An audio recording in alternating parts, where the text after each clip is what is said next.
If I asked you right now what you want out of life, you would probably say something very reasonable. You might say you want to be happy. You might say you want a healthy body, a successful career, or a relationship filled with love and understanding. Those are beautiful answers. They are also very easy answers. Everyone wants those things. Who wouldn't want to look in the mirror and feel proud? Who wouldn't want to have enough money to travel without worrying? Who wouldn't want a partner who listens deeply? But if everyone wants the same things, why does it seem like so few people actually get them? Here is the truth that we rarely talk about. Wanting the positive result is easy. We all want the gold medal. We all want to stand on top of the mountain and look at the view. But that is not how life works. The question that actually determines your path is not what you want to enjoy. The question is, what pain are you willing to sustain? Welcome back to Mira's English podcast. I am so glad you are here with me today. This is a space where we slow down, not just to practice listening to English, but to listen to ourselves. Today, we are going to explore a topic that might feel a little counterintuitive at first. We are conditioned to believe that happiness is the absence of problems. We think that if we can just arrange our lives perfectly, if we can just make enough money or find the right person, the struggle will end. But today, I want to offer you a different perspective. Happiness does not come from avoiding pain. Happiness comes from choosing the struggle that matters to you. Let's take a deep breath together and let's dive in. There is a very common fantasy that plays out in our minds, especially in this age of social media. We scroll through our phones and we see the highlights of other people's lives. We see the entrepreneur who just sold their company for millions. We see the artist living in a beautiful studio in Paris. We see the fitness influencer with the perfect physique. And naturally we think, I want that life. But what we are really saying is, I want the reward, I want the result. We rarely see the process. We don't see the 18-hour workdays, the crippling anxiety, and the years of failure that the entrepreneur went through. We don't see the loneliness and the financial instability the artist faced before they sold a single painting. We don't see the 5 a.m. wake-up calls, the strict diet, and the physical exhaustion of the athlete. This creates a dangerous gap in our understanding of happiness. We fall in love with the image of success, but we have not fallen in love with the process required to get there. And this is why so many of us give up. We start a new project with excitement, focusing on the outcome.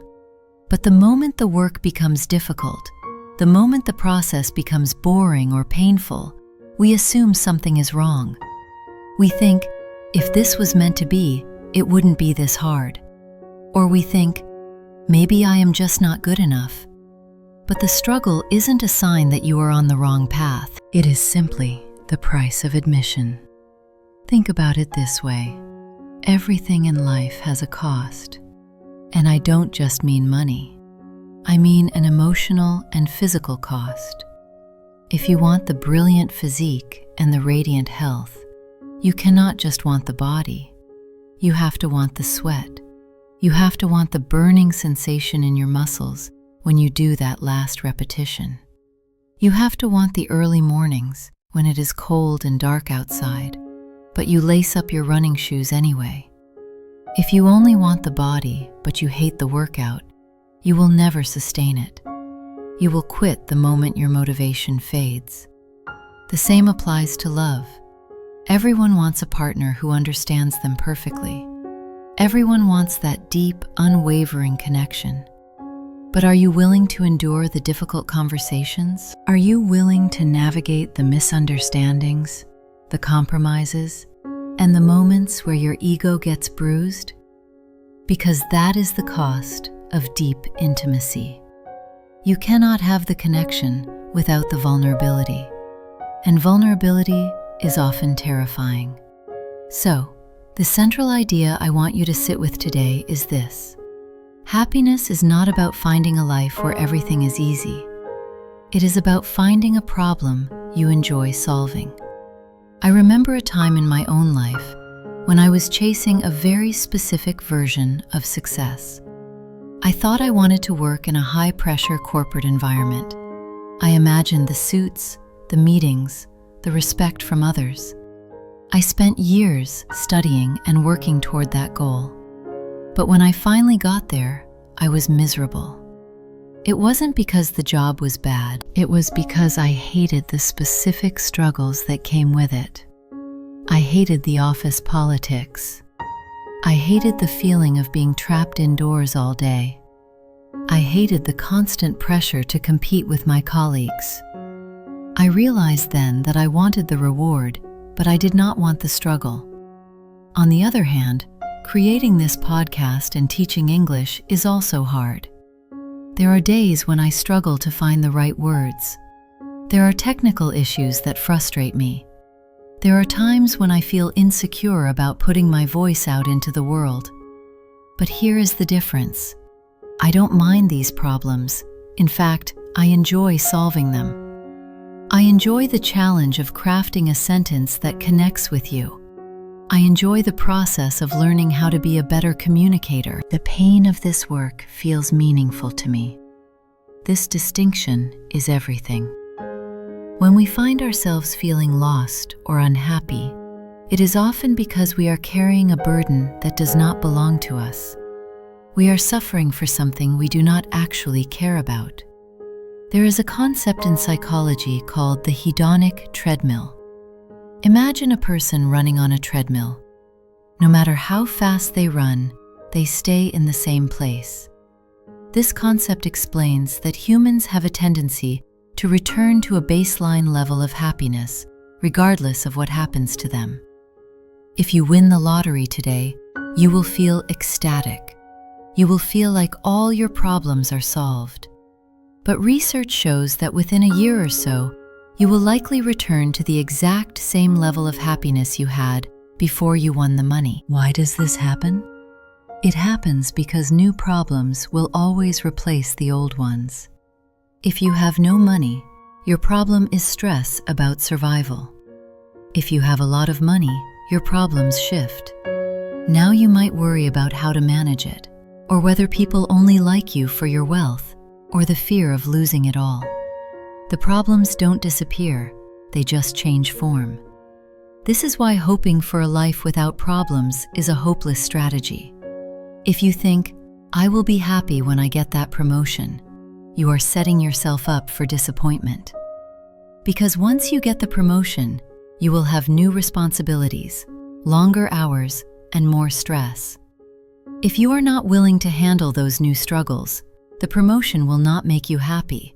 It will make you anxious. So instead of asking yourself, what do I want to enjoy? Try asking yourself a much harder question. What pain am I willing to sustain? This question forces you to be honest with yourself. It strips away the fantasy and leaves you with the reality. Let's look at learning English as an example, since that is why we are here together.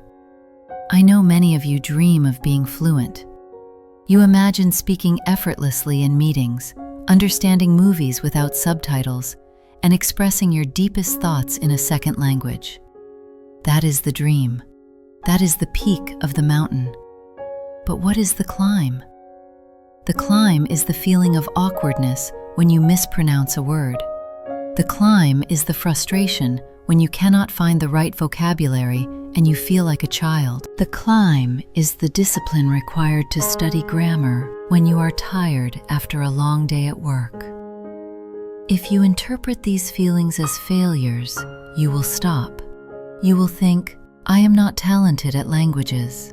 But if you accept that this discomfort is simply part of the deal, everything changes. You stop trying to avoid the awkwardness and you start to embrace it. You realize that the embarrassment you feel when you make a mistake is actually the sensation of growth.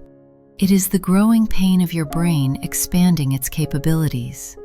When you choose the struggle, the pain changes its texture. It stops being suffering and it starts being a challenge. Meaningless pain is unbearable. Meaningful pain is empowering. Think about a marathon runner. At mile 20, their body is screaming. Their legs are heavy. Their lungs are burning. And every step is a battle. If you force someone to run 20 miles against their will, it would be torture. It would be cruel. But the marathon runner chose this. They signed up for it. They trained for it. And because they chose the struggle, crossing the finish line gives them a sense of euphoria that a person sitting comfortably on the couch will never understand. The joy is not in spite of the pain. The joy is because of the pain. This brings us to a very important realization about our own limitations. We have limited energy and limited time. We cannot struggle for everything. You cannot be a world-class athlete, a CEO of a startup, a perfect parent, and a master musician all at the same time. To try to do everything is to choose to suffer for nothing. We have to curate our struggles. We have to choose them carefully, like we choose items from a menu. Sometimes, the bravest thing you can do is look at a problem and say, "This is not my problem to solve. I am not willing to suffer for this." For example, maybe you look at your friend who is climbing the corporate ladder. They are working 60 hours a week, but they are making a lot of money and getting promoted. You might feel a pang of jealousy. You might feel like you should be doing that too. But then you have to ask yourself, am I willing to sacrifice my weekends? Am I willing to deal with that level of corporate stress? If the answer is no, then you must let go of the desire for the reward. You cannot envy the result if you are not willing to do the work. Once you admit this to yourself, the jealousy fades. It is replaced by a sense of peace. You realize that their path is valid for them, but it is not valid for you. You are free to focus on the struggles that actually light you up. But how do we know which struggles are the right ones? How do we distinguish between a struggle that is building us up and a struggle that is just breaking us down? This is where self-awareness becomes the most critical skill you can develop. You see, there are two distinct types of pain in this world. There is the pain of growth, and there is the pain of stagnation. The pain of growth is sharp. It is the soreness after a workout, or the fear you feel right before you step on stage to give a speech. It is uncomfortable, but it is temporary. And most importantly, it leads somewhere. It transforms you. On the other hand, the pain of stagnation is dull. It is a low-level ache that never goes away. It is the feeling of waking up every day knowing you are living below your potential. It is the quiet frustration of watching time pass while you stay in the exact same place. This type of pain does not transform you. It slowly erodes your spirit. So when I say choose your struggle, I am really asking you to choose the pain of growth over the pain of regret. There is a powerful mental framework that can help you make this choice. It was popularized by Jeff Bezos, the founder of Amazon, and he calls it the regret minimization framework. The idea is simple but profound. When you are facing a difficult decision or a difficult struggle, do not ask yourself what is easiest right now. Instead, project yourself forward to age 80. Imagine you are looking back on your life from a quiet room in your old age. Will you regret trying this and failing? Or will you regret never trying at all?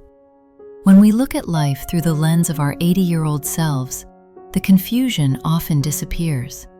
We realize that the struggle of starting a business, or the struggle of learning a new language, or the struggle of being honest in a relationship is worth it, because the alternative is the haunting question of what if. What if I had been braver? What if I had stayed with the trouble a little longer?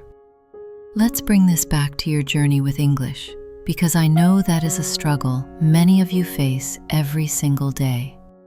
I see your comments. I feel your frustration. You tell me that you feel stuck, that you have been studying for years, but you still cannot speak fluently. You feel the pain of the plateau. But I want you to reframe this. The reason you feel this frustration is not because you are failing.